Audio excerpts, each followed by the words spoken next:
Olá, queridos amigos e amigas desse Caminhando Juntos, do nosso Grupo Espírita Redenção, mais uma vez aqui para uma conversa gostosa em torno dessa doutrina maravilhosa que é a doutrina dos Espíritos, na companhia, dessa vez, do nosso querido companheiro de atividades, Nilo Nogueira, para quem eu passo a palavra para o boa noite dele, para os cumprimentos aos senhores e senhoras. Diga lá, Nilo, tudo bem com você? Tudo em paz? Tudo bom, Arlindo. E você, tudo bem? Tudo em Boa paz, noite, graças a Deus. Arlindo. Boa noite, companheiros que nos assistem. É um prazer estar novamente aqui para mais esse momento de estudo e reflexão. Vamos em frente. É isso. E nessa noite nós vamos conversar sobre um texto de Allan Kardec, presente na Revista Espírita de janeiro de 1866. Considerações sobre a prece no Espiritismo, que é um texto, um tema bastante interessante, que suscita boas reflexões para nós. Então, vamos lá, considerações sobre a prece no Espiritismo. Allan Kardec, então, inicia assim: cada um é livre de encarar as coisas à sua maneira, e nós, que reclamamos esta liberdade para nós, não podemos recusá-la aos outros. Mas, porque uma opinião é livre, não se segue que não se possa discutir, examinar o lado forte e o fraco, pesar suas vantagens e inconvenientes. Kardec sempre lidando com essas questões todas, com a característica do seu aspecto democrático, né? Absolutamente democrático, com muita clareza, com muita tranquilidade, mas sempre dando a todos o direito que roga para si, ou melhor, para a doutrina dos espíritos, né? Então, é muito interessante esse posicionamento Kardec inicial não, dele. ele não abre mão, né, do posicionamento correto, científico, bem colocado, fundamentando a discussão, o tema, a abordagem dos temas, né? Isso Exato. é um marco em Allan Kardec. Exatamente. Segue o codificador. Dizemos isto a propósito da negação da utilidade da prece, que algumas pessoas quereriam erigir em sistema para transformá-lo em bandeira de uma escola dissidente. Tal opinião pode assim resumir-se. Então, Kardec faz essa introdução ao texto e chama a atenção que ele está falando disso justamente por conta daqueles que negam a priori a utilidade da prece, né? E aí ele faz essa observação, responde a esses companheiros, mas, antes de tudo, ele traz as posições que esses companheiros costumam utilizar, as argumentações dos que são contrários à ideia de que a prece é inútil, de que a prece seja útil. Então, para esses companheiros, a prece é inútil. Então, eles fazem argumentos, e ele traz 3 desses argumentos para nós apreciarmos. Deus estabeleceu leis eternas a que todos os seres estão submetidos. Nada podemos lhe pedir e não lhe temos que agradecer nenhum favor especial. Portanto, é inútil orar. Esse é o primeiro argumento. O segundo: a sorte dos espíritos está traçada. Então, é inútil orar por eles.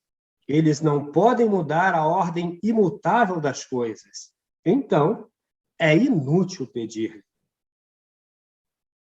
E o terceiro: o Espiritismo é uma ciência puramente filosófica.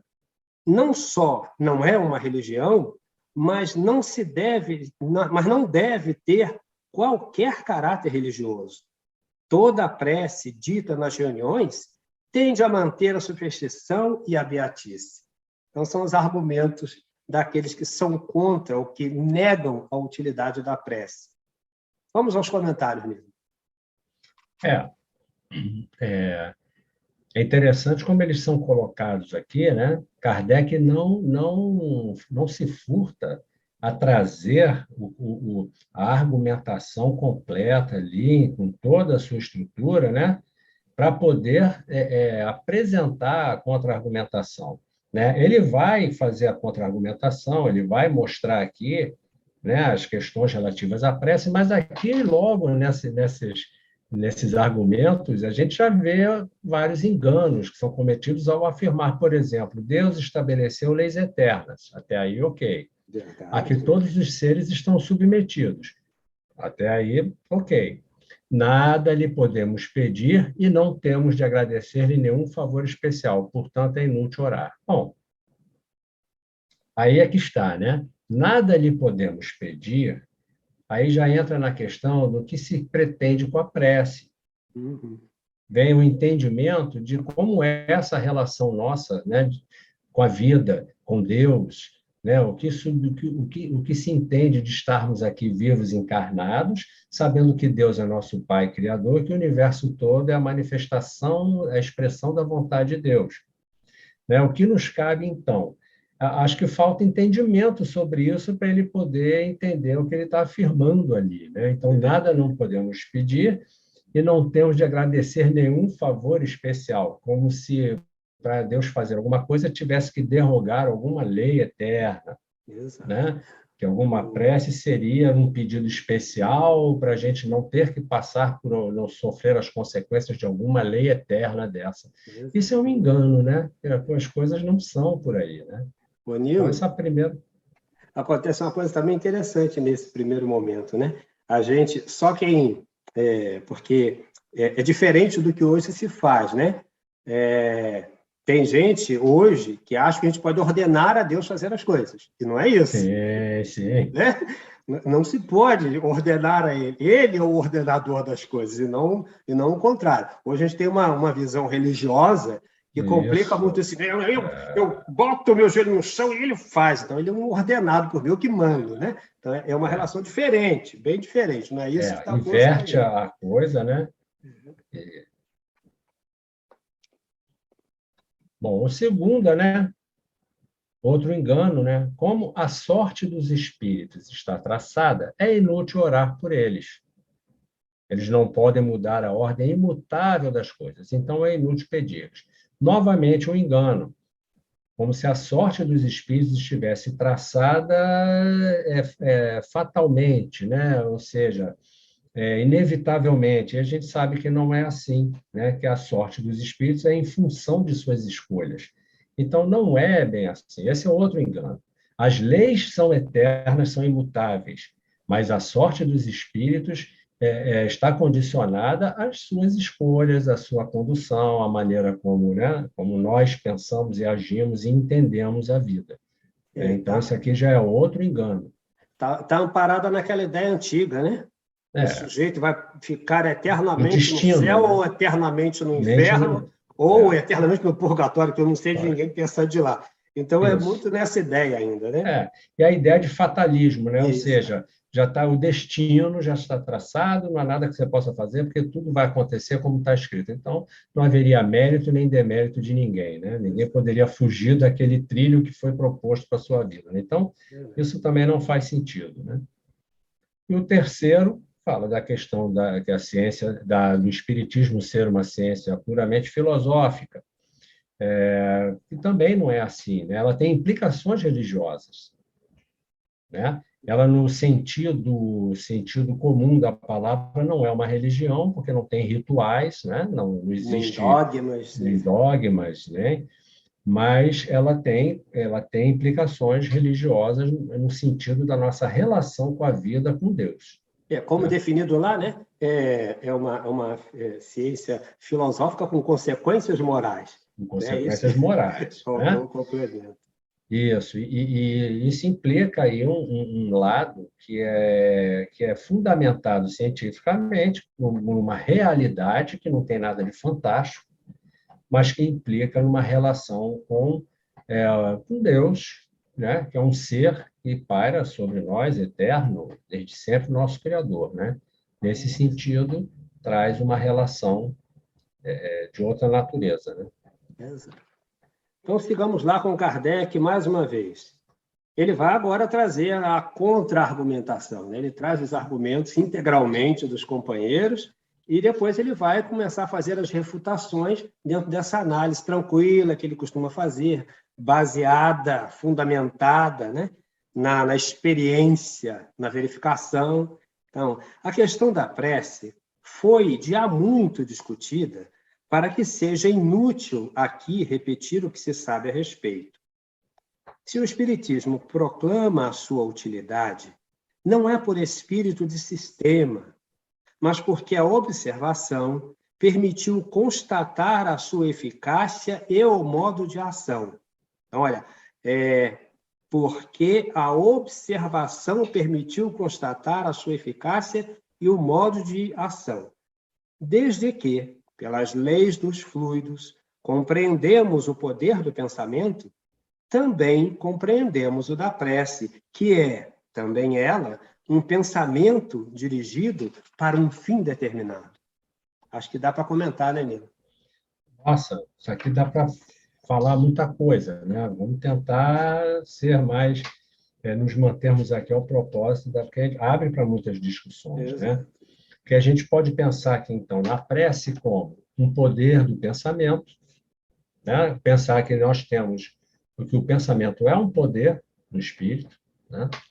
A gente pensa também no alcance da prece de acordo com a evolução, com o poder espiritual de cada um, com a capacidade espiritual de cada um, né? A prece como um exercício de consciência espiritual, né? Então, e outra coisa, o que se almeja com a prece final, né? Ter um entendimento sobre a nossa relação com essas leis eternas e o que se pode almejar, qual deve ser a nossa atitude ao fazer uma prece, ao dirigir uma prece ao mundo espiritual, não é verdade? Então, isso abre para muitas questões aqui. Como ele está dizendo aqui, é interessante ele dizer, como você repetiu, a observação permitiu constatar a sua eficácia e o modo de ação. Ou seja, isso não é um palpite, isso não é um achismo. Isso foi verificado cientificamente pela observação, os resultados da prece. Diversas vezes, não foi uma, não. Diversas vezes. Não só lá em Kardec, como a gente vê isso até hoje. Não é isso? Isso está mais do que comprovado. Agora, é importante entender como isso se dá, né? O que isso tudo significa, porque até então a prece era vista como um petitório, né? Nós vamos até aqui agora entrar nessa questão, né? Podemos continuar, não sei se tiver mais nada a acrescentar. Só uma coisinha a mais, para as pessoas já se prepararem, porque no outro momento nós vamos falar dessa palavrinha que surgiu agora, não é o nosso tema da noite, mas é muito importante, ele fundamenta tanto que Kardec colocou aqui, desde que, pelas leis dos fluidos, compreendemos o poder do pensamento, também compreendemos o da prece. Então, olha a importância desse fluido que nos compõe, porque os perispíritos que cada um de nós possui, é esse fluido. E esse fluido é dirimido, ele é dirigido pelo pensamento naquilo que eu pretendo realizar. Então, olha o alcance disso. Quando eu oro, eu emito, eu faço com que essa energia, que esse fluido vá até o companheiro, que ela se eleve e que vá alcançar o fim desejado. Se esse fim é benéfico, obviamente. Olha só, mas o que... Sim, fala dele. Não, desculpa, pode terminar. Você vai ler o finzinho? Porque aí sim, isso. Também compreendemos o da prece, que é também ela um pensamento dirigido para um fim determinado. Olha só. É fantástico isso, que isso está nos orientando, nos indicando, né? Uma capacidade nossa e um poder. É um poder. Nesse sentido, a prece se torna um exercício desse poder, né, que se dilata com a evolução espiritual. Quanto mais a gente se volta para o aspecto espiritual da vida, quanto mais consciência desenvolvemos sobre a nossa espiritualidade, essa realidade espiritual, e quanto mais nos damos conta de que fazemos parte desse universo, mais fortemente esse poder vai se manifestando. Essa consciência traz uma profundidade de alcance que vai se tornando um poder cada vez maior. Né? Você imagina Jesus orando, né? Como devia ser. Esse espírito em oração que forças, né, que força a sua volta se deveria manifestar, né? Que coisa que deve ser. Então, é isso, né? Quer dizer, é uma coisa totalmente diferente do que se tinha antigamente, o que se tinha tradicionalmente pelo entendimento de prece, fazer uma prece, né? E olha aqui, veja, um trecho tão pequeno, nós nem andamos no texto ainda, mas olha bem que coisa, quando termina esse texto aqui, esse trecho do texto, olha que coisa que a gente vê ainda hoje, as pessoas dizendo assim, olha, ora por mim lá no centro, bota meu nome lá, bota o nome do fulano lá, como antigamente se pagava as indulgências, paga-se a missa para se livrar do compromisso, quando na realidade sou eu que vou mobilizar essa energia, sou eu que vou fazer, é você que vai fazer pelo seu, é você que vai fazer pelo seu ente querido, aquele que partiu, aquele que está no leito de dor, é você que é o mobilizador dessa força. Não se paga ninguém para isso. Nós não vamos mandar no centro orar por você sem você se situar nessa coisa, rapaz. É fundamental que a gente se ligue nessa autorresponsabilidade. Eu tenho que estar vinculado a isso emocionalmente, mentalmente, para que as coisas fluam. Porque eu estou mobilizando energia. Como é que eu vou mobilizar essa energia se nem a minha vontade está participando disso? Olha que coisa. Essa é a mudança da ideia que a gente deve fazer da prece. Essa mudança é fundamental, é sair daquele modelo passivo de estar pedindo para alguém que vai fazer alguma coisa, no caso Deus, Jesus, um santo, né, na Igreja Católica, alguém vai fazer alguma coisa, então eu estou pedindo, por favor, consiga isso para mim. Né? Muda essa visão para a gente começar a entender que a prece é uma forma de nós exercitarmos um poder pessoal, uma capacidade nossa de nos sintonizarmos com um plano mais alto, com mais capacidade de ajuda, e a nossa energia se coloca em movimento no sentido daquilo que a gente está pretendendo realizar. E essa energia mobiliza possibilidades e recursos em favor dessa situação, né? Então, quando a gente começa a entender essa responsabilidade, a gente vê que é uma atitude pessoal, né? Aqui adiante, agora, no próximo parágrafo, ele vai entrar nessa questão, é muito interessante. Então, vamos lá. Seguindo com Allan Kardec. Para algumas pessoas, a palavra prece só desperta a ideia de pedido. É grave erro. A respeito da divindade, é um ato de adoração, de humildade e de submissão ao qual não se pode recusar sem desconhecer o poder e a bondade do Criador. Negar a prece a Deus é reconhecer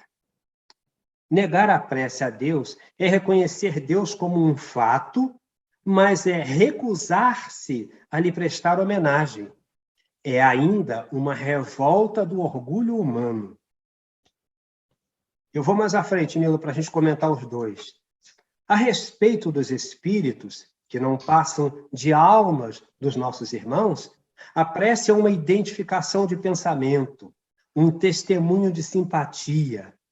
Repeli-la é repelir a lembrança dos seres que nos são caros, porque essa lembrança simpática e benevolente é por si mesma uma prece. Aliás, sabe-se que os que sofrem a reclamam com instância, como um alívio às suas penas. Se a pedem, então é que dela necessitam. Recusá-la é recusar um copo d'água ao infeliz que está com sede. Olha, que coisa. Aqui já ele tá se referindo aos efeitos da prece, né? E, primeiramente, no outro parágrafo, ele fala da nossa atitude diante de Deus, né? A gente reconhecer Deus, mas se negar a entrar em relação com esse Deus, né, como criatura, como filho desse Deus, né, entrar numa relação pela prece, pela comunicação, por receber, né, desse mundo espiritual, que no final das contas o mundo espiritual superior, dos trabalhadores todos, estão a serviço das leis de Deus. Então, você se negar a se colocar em apreciação desse plano, no sentido de receber uma orientação, receber até uma ajuda, por que não? Né? Na medida que você busca essa sintonia, você abre o seu campo, você eleva o seu pensamento, a sua vibração, você se torna também coautor dessa ajuda, dessas energias, né? Então, assim, você se negar a isso é aquilo que ele falou, né? É, é reconhecer Deus, mas recusar-lhe a prestar homenagem. O que eu considero aqui prestar homenagem? É reconhecer essa grandeza das leis de Deus do universo. É querer agir, fazer tudo sozinho, por conta própria. Né? Ele diz, é uma revolta do orgulho humano. É isso aí. Né? Eu vejo dessa forma. É isso, mas é isso mesmo, é bem isso, né? Muito lindo. Vai comentar ainda o outro, mais alguma coisa? Não. Sim, né? Porque como somos todos espíritos, né? Pelo pensamento e, consequentemente, também pela prece, nós nos colocamos em contato com os irmãos encarnados e desencarnados, né? Então, repelir a prece é você...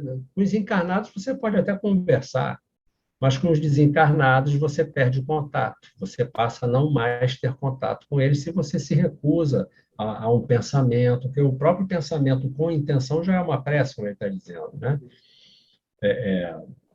A lembrança simpática e benévola é por si mesma uma prece. Então, por quê? Porque vai emoção, vai um desejo do bem, É né? o teu coração falando com o outro, né? E assim, o que é a prece senão isso, né? A mobilização nossa, da nossa emoção num determinado sentido, orientado pelo pensamento, né? Então, né, ele fala aqui dessa importância, dando esse exemplo, né? Porque ele diz aqui, né? Sabe-se que os que sofrem a reclamam, quer dizer, reclamam a prece, né? Pedem a prece com insistência, como um alívio às suas penas, né? E se a pedem, é que dela necessitam. Né? Isso aqui, a observação mostra que se eles pedem preces, é porque a prece tem efeitos, é porque ela tem resultados. Né? Então, a experiência e são os fatos que mostram, que dizem. Né? A gente sempre lembra do Jacques Latour, né? Da história do Jacques Latour, como ele comparece à sociedade e como ele revela depois o alívio recebido pelas preces que eles fazem em benefício dele. Então, as pede, né? Implora que continue fazendo. Né? Exatamente. E segue Kardec, além da ação puramente moral, o Espiritismo nos mostra na prece um efeito, de certo modo, material, resultante da transmissão fluídica. Em certas moléstias, sua eficácia é constatada pela experiência, como demonstrada pela teoria. Rejeitar a prece é, pois, privar-se de poderoso auxiliar para alívio dos males corporais.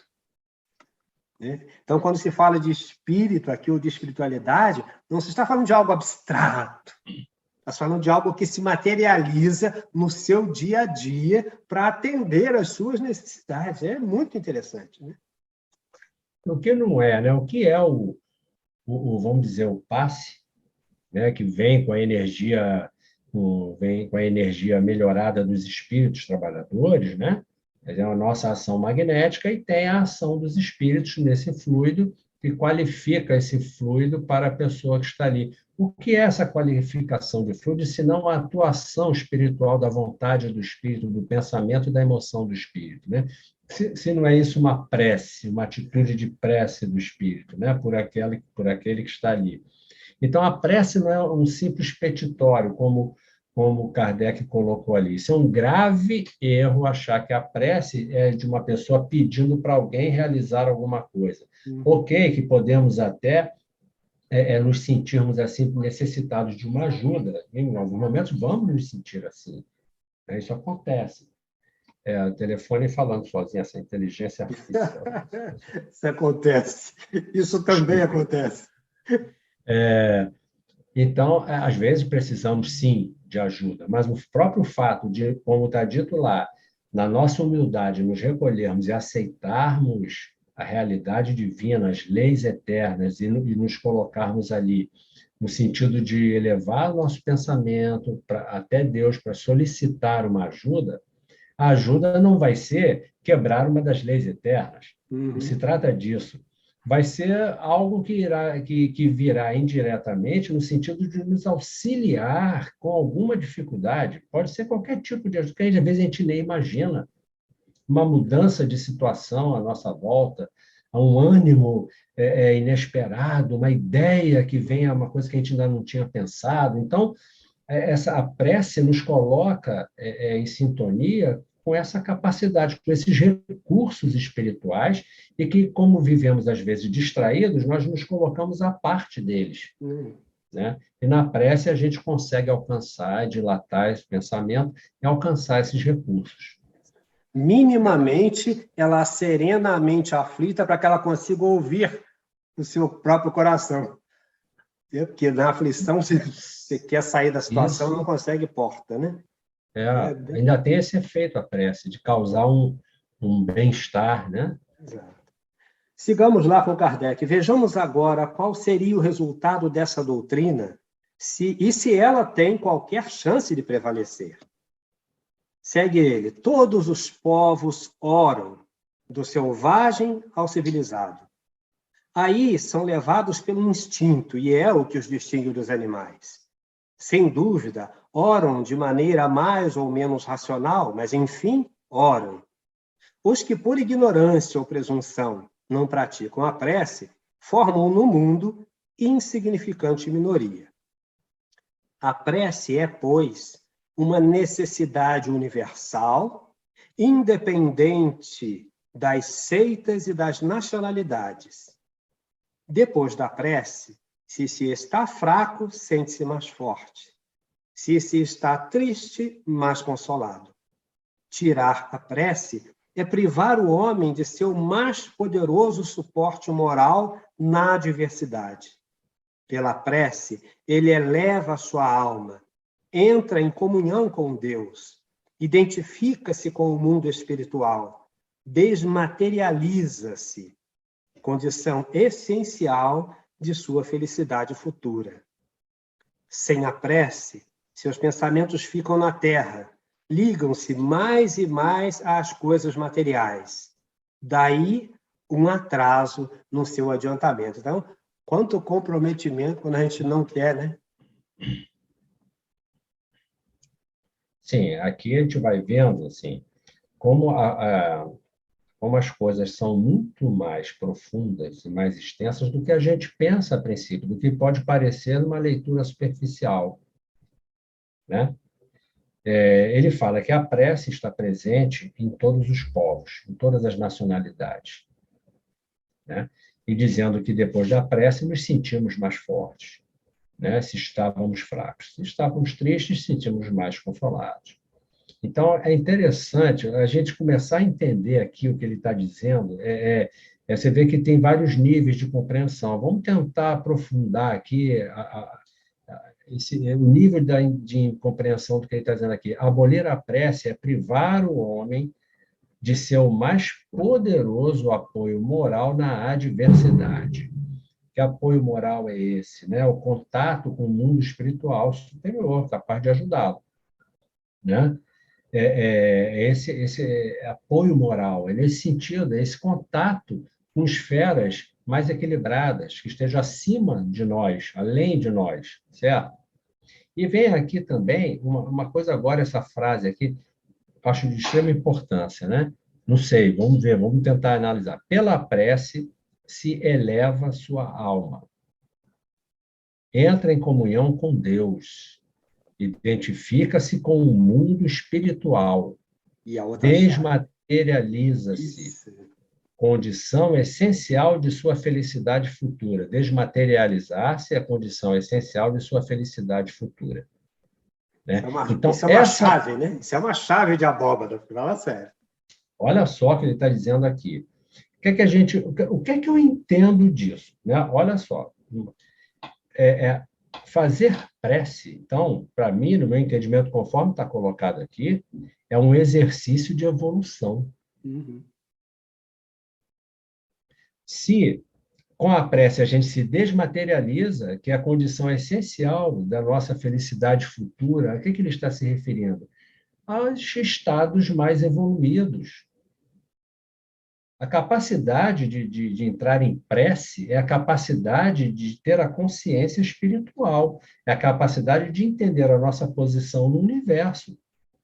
E isso é consciência espiritual, é consciência da nossa relação com esse mundo, com essa verdade, né?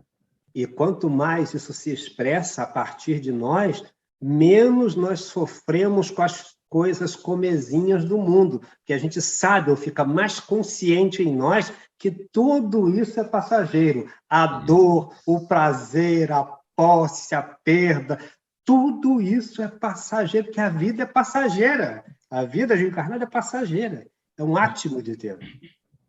A gente começa a desenvolver um senso de prioridade mais equilibrado. O que é prioritário, a real importância das coisas, né? As coisas têm importância, cada coisa no seu lugar, e a gente começa a entender a verdadeira importância de cada coisa, podendo colocá-la cada uma em seu devido lugar, nem mais, nem menos. As coisas têm a sua importância, né? Todas elas, até as espirituais. Sendo que a vida material ela existe em função da evolução espiritual. Então, ela é passageira, ela não é a principal, ela não é a prioridade. Ela é importante como um meio e não como um fim em si mesma. Isso. Né? Nilo, vamos fazer o seguinte, vamos seguir, aí onde nós estamos, vamos fazer 1, 2, o terceiro parágrafo seguinte, segue aí mesmo, tá? Nas reuniões espíritas, sim. Vamos vamos ver isso aqui, porque isso é bom para a gente marcar esse espaço, né? Nas reuniões espíritas, a prece predispõe ao recolhimento, à seriedade, condição indispensável, como se sabe, para as comunicações sérias. É dizer que devam ser transformadas em assembleias religiosas? De modo algum. O sentimento religioso não é sinônimo de profissionalismo religioso. Deve-se mesmo evitar o que poderia dar às reuniões esse último caráter. É com esse último objetivo que temos desaprovado constantemente as preces e os símbolos litúrgicos de um culto qualquer. Não se deve esquecer que o Espiritismo deve atender à aproximação das diversas comunhões, deve tender à aproximação das diversas comunhões. Já não é raro ver nessas reuniões se confraternizarem representantes de diferentes cultos, razão porque ninguém deve arrogar-se a supremacia.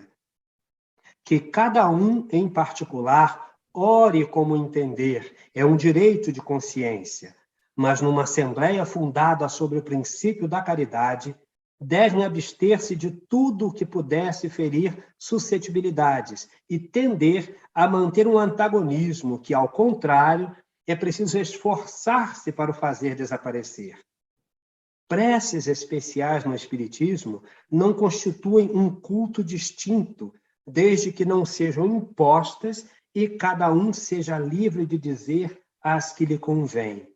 Mas elas têm a vantagem de servir para todos e não chocar ninguém. Eu ia passar, mas esse trecho é muito sério para nós, né? Muito importante para o Espiritismo em especial, né? Nós, como espíritas, né? Isso aqui é fundamental. O entendimento disso é básico, né? Isso aqui ele não tem, vamos dizer assim, uma forma, né, rígida. Doutrina espírita, na doutrina espírita, a prece não tem uma fórmula rígida, ela não tem um modelo a ser seguido, nós não temos rituais, né? E ela deve estar em sintonia com o entendimento do que a doutrina espírita nos mostra, nos diz, nos revela.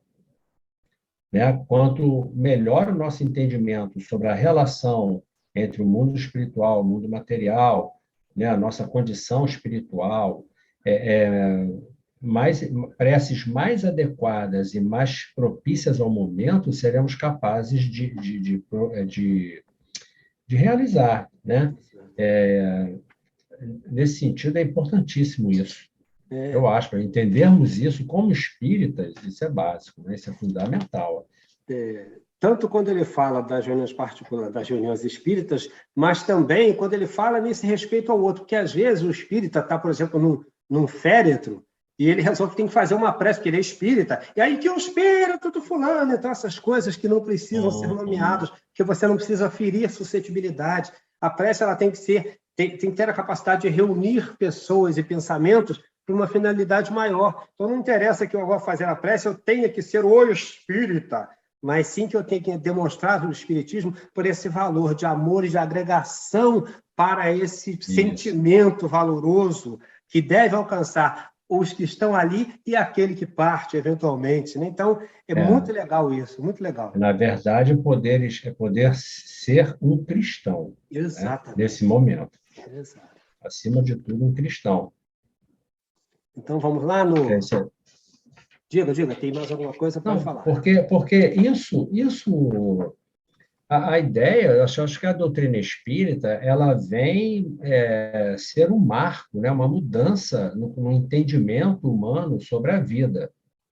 Eu acho que entrar em contato com a doutrina espírita é mudar seus paradigmas a respeito do que é a vida. Isso é inevitável, né? E a questão da prece também muda completamente. Né? A atitude diante até de outras crenças. Um bom religioso, ele pode ter lá a forma dele de manifestar sua religião, mas o bom religioso, no final, está sintonizado com as mesmas coisas, com os valores cristãos. Né? Então, isso precisa ser respeitado. Né? É isso. Vamos àquele, então, dando o espiritismo ao homem uma certa soma de satisfações e provando um certo número de verdades, dissemos que ele não poderia ser substituído senão por qualquer coisa que desse mais e provasse mais que ele. Eu gosto muito dessas colocações de Kardec, que são muito serenas, mas muito firmes. É uma postura muito positiva nesse sentido, né? Sem se arrogar posse de verdades absolutas, mas com muita clareza o que está fazendo, né? Com um pé no chão, e efetivamente... Uma argumentação lógica. Lógica, né? Claro. E por isso mesmo irrefutável, né? Porque fica... Exatamente. Vejamos se isto é possível.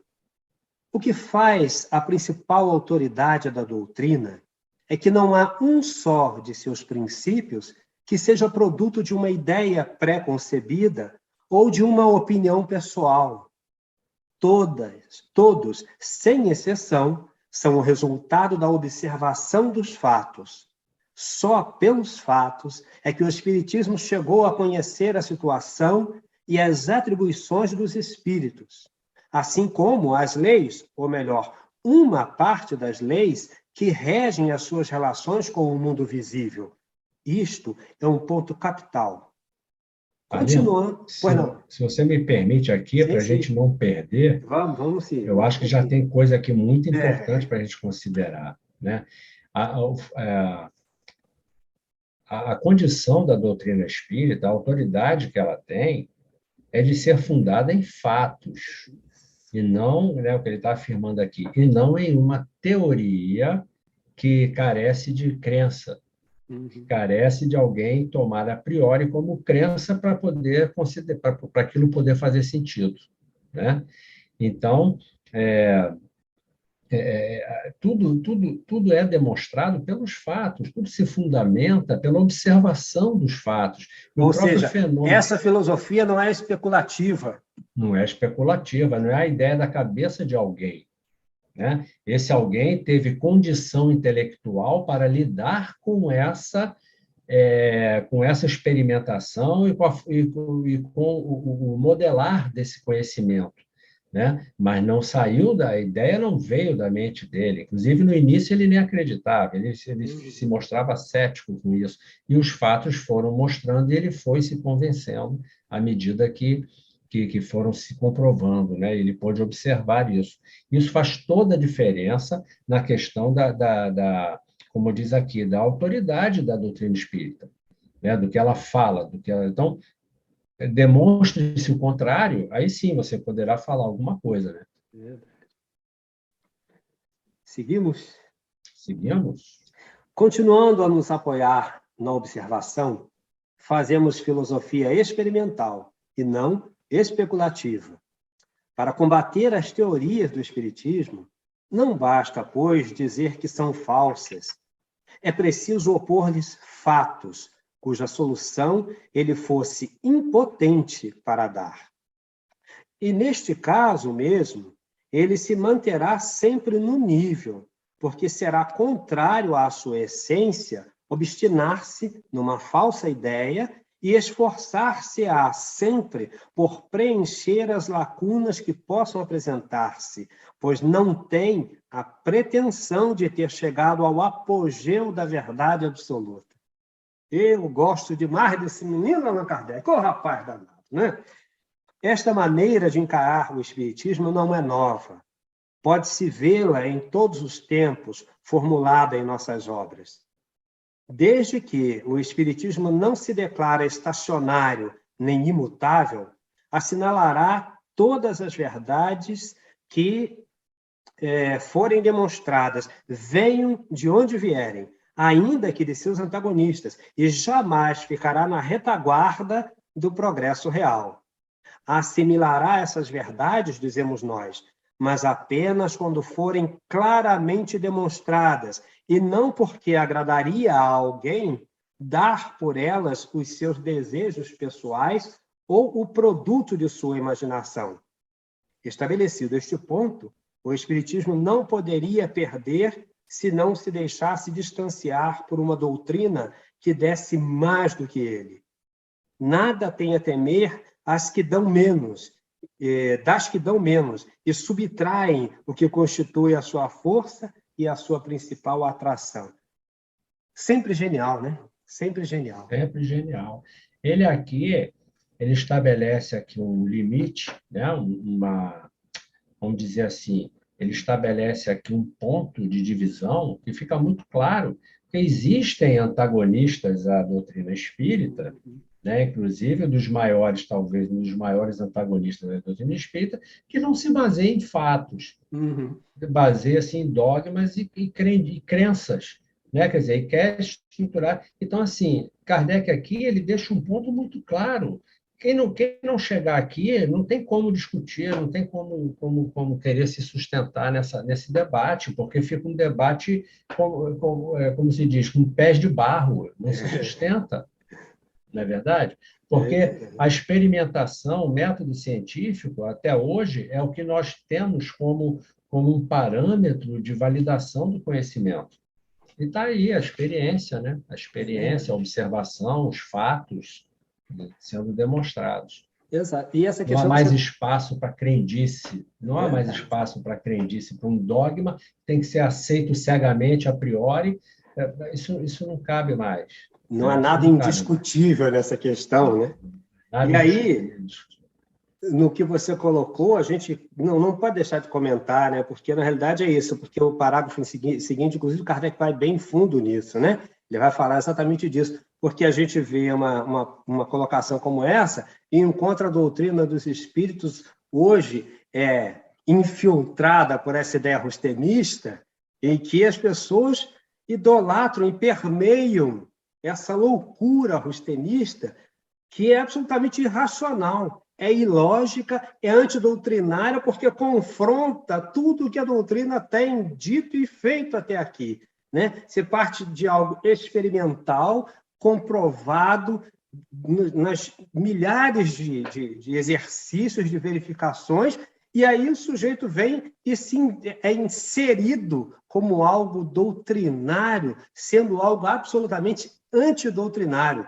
E aí Kardec vai para o parágrafo seguinte dizendo assim: se o Espiritismo ainda não disse tudo, porque tem gente que acha que essa tal dessa quarta revelação veio dizer alguma coisa, veio dizer um monte de bobagem, um monte de besteira absolutamente antidoutrinária. Mas não somos nós que dizemos, né? E fundamentalmente especulativa. Né? Absolutamente especulativa. Fundamentalmente especulativa. Aí Kardec sem nenhuma comprovação, né? Pois é, a cabeça de um homem e de uma médium resolveram as questões todas que Kardec levou 15 anos estudando longamente, com N número de espíritos, N médiums, verificando, testando, observando, Pelo discutindo, mundo perguntando. todo. Caramba!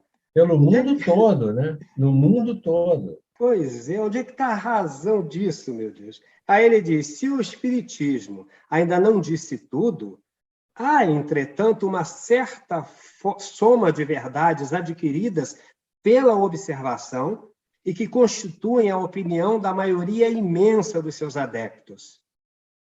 E se essas verdades hoje passaram ao estudo de artigos de fé, para nos servirmos de uma expressão por alguns empregada ironicamente, não foi por nós, nem por ninguém, nem mesmo por nossos espíritos instrutores, que assim foram postas, e menos ainda impostas, mas pela adesão de todo o mundo, pois cada um é livre de as constatar.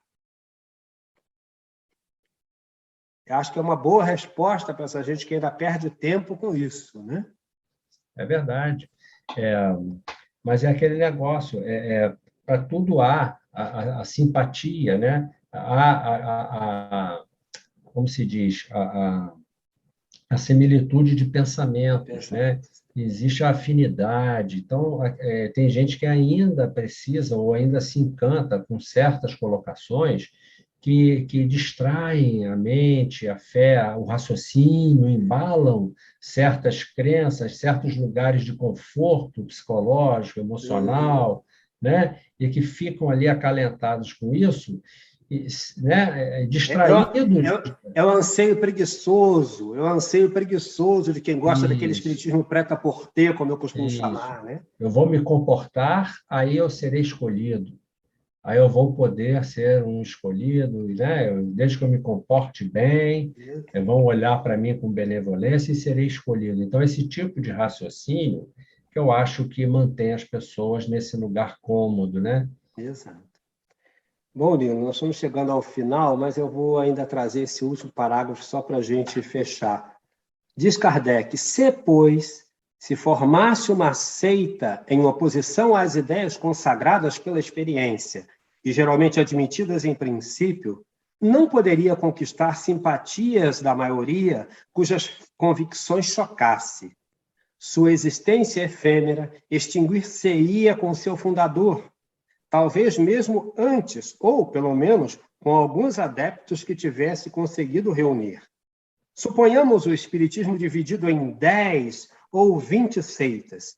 A que tiver a supremacia e mais validade será naturalmente a que dará a maior soma de satisfações morais, que encherá o maior número de vazios da alma. Não é vazios de templos, não, viu? Vazios da alma, que se baseará nas provas as mais positivas e que melhor se porá em uníssono com a opinião geral. O tempo, né? O tempo e o efeito do conteúdo, né? É que vai dizer, né? O tempo e o efeito nas pessoas, como a maioria das pessoas recebe isso, aquilo vem ao encontro de algo que preenche a alma, que faz sentido, que dá à alma um novo alento e que aquilo se mostra constante apesar do tempo e vai fazendo sentido à medida que você vai estudando, vai se aprofundando, aquilo você vai ampliando o seu entendimento sobre aquilo e vai transformando a sua maneira de ver a vida. Acho que uma doutrina, né, que consiga fazer isso, é difícil vir alguém impor alguma coisa na marra, né, e que seja contra o movimento natural humano, né, a manifestação espontânea, natural, humana, né, que vai conseguir se sustentar. Não fica, porque o tempo tem mostrado isso, né? Exato. O tempo tem mostrado isso. Bom, Lino, chegamos ao nosso tempo. O tempo sempre chega. Na Terra ele é inexorável, não tem jeito. Vamos para as suas despedidas, então, meu amigo. Pois é, olha só, como é que passa rápido, né? Muito Como sempre, né? A gente, ao estudar isso, ao fazer esse programa, a gente entra nesse estudo, né? E vai aprofundando, e como é bom, como enriquece, né? A gente traz esses temas, ao mesmo tempo está estudando e podendo compartilhar esse estudo, esses raciocínios com os companheiros que estão nos assistindo. Espero que possamos ter trazido reflexões importantes para o entendimento desse tema aqui da Revista Espírita, e que possam as pessoas também buscar, né, ter a sua própria leitura e também tirar as suas conclusões, né? Meu boa noite a todos, muito obrigado. Obrigado, Arlindo, pelo convite. É sempre bom participar desse programa, que a gente estuda, reflete e vai sempre podendo estar estudando doutrina espírita. Exato. É excelente. E podem ter certeza, amigos e amigas de casa, quem mais se fortalece somos nós, que isso ajuda a gente tão enormemente. E esse encontro de hoje foi muito legal, com considerações sobre a prece no Espiritismo. É um tema da Revista Espírita, de janeiro de 1866. Vale a pena conferir, né? Obrigado, Nilo, muito obrigado. Obrigado pela sua participação conosco, ajudar a gente a fazer essa discussão, que é bem legal. E eu espero que, como o Nilo disse, tenha chegado aos corações o melhor entendimento, pelo menos aguçado a curiosidade dos nossos companheiros e companheiras de casa. Amigos e amigas, muita paz, muita luz. Atenção com a vacinação, Omicron, está aí a nova cepa, atenção e cuidado, fundamentalmente. Vacina da gripe, porque a gente não pode esquecer dessas coisas importantes para a vida. A gente está vivendo aqui encarnado, precisa cuidar do corpício, tem que estar atento com isso e atento com o outro, né? Enfim, forte abraço, muita paz, muita luz nos corações de todos os companheiros e companheiras. Nilo, mais uma vez, muito obrigado. Muita paz. Obrigado, Arlindo. Muita paz, uma boa noite. Que a paz de Jesus possa estar no coração de todos nós. Muita paz.